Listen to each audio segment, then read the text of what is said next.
What is going on, guys? My name is Mehul and welcome to the 39th AngularJS tutorial, in which we'll be looking at some of the most common directive definition object properties.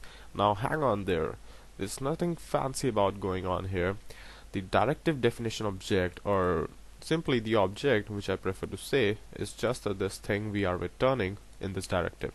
So though it might look a bit of technical kind of thing, but it's just simple object which is being returned here, and it is just called a directive definition object.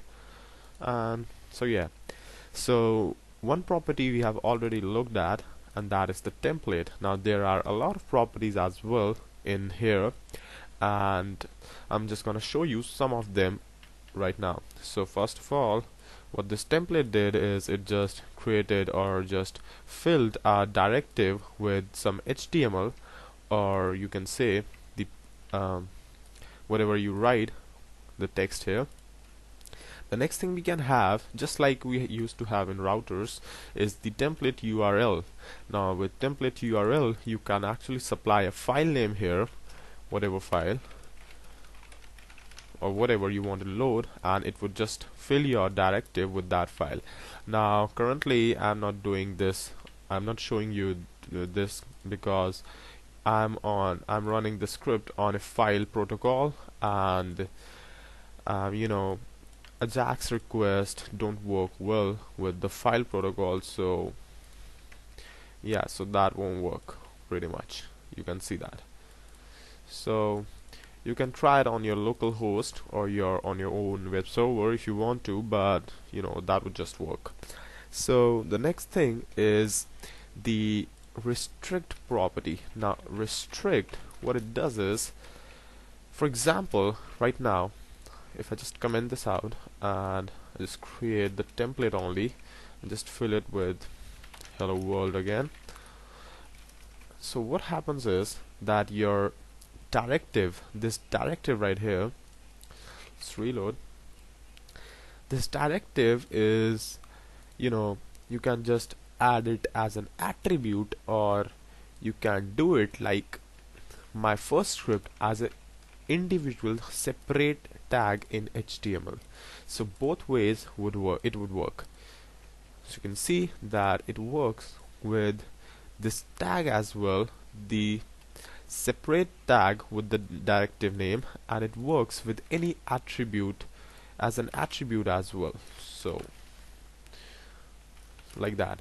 So you can see that it works. So in some scenarios what you want to do is you would like to have your directive restricted to only the attribute version or the element version or the tag which I was saying. So what you can do is, inside this restrict, what you can do, you can just create E, that stands for element, or A, that stands for attribute.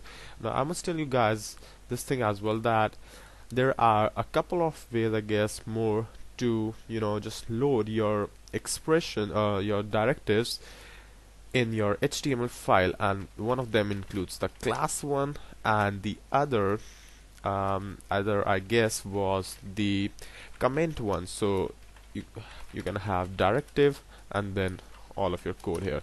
Now these two are not so much popular, so I'm just not gonna cover them, because all of the things we do with the tag directive and the attribute directive would be sufficient for us for now.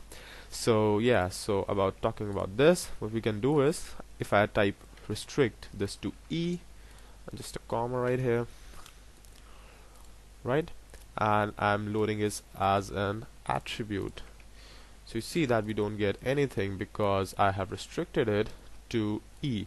But if I change it to A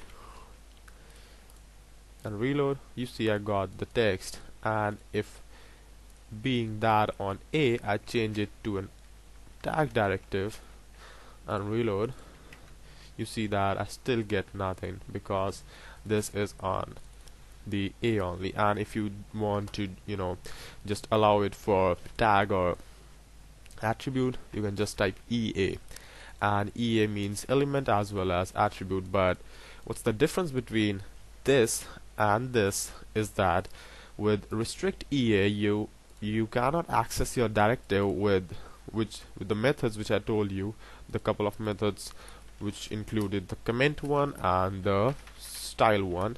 So you can't access your directive like that if you use restrict to EA. Okay, so these were some of the properties which I have discussed so far, and there are some more, and those includes, like, scope. The scope is the one property which I would be covering in a much detail later on. So for now, for this tutorial, yeah, so that's pretty much it to begin with, and we'll be looking at some more properties real soon. So don't forget to subscribe, and thank you for watching.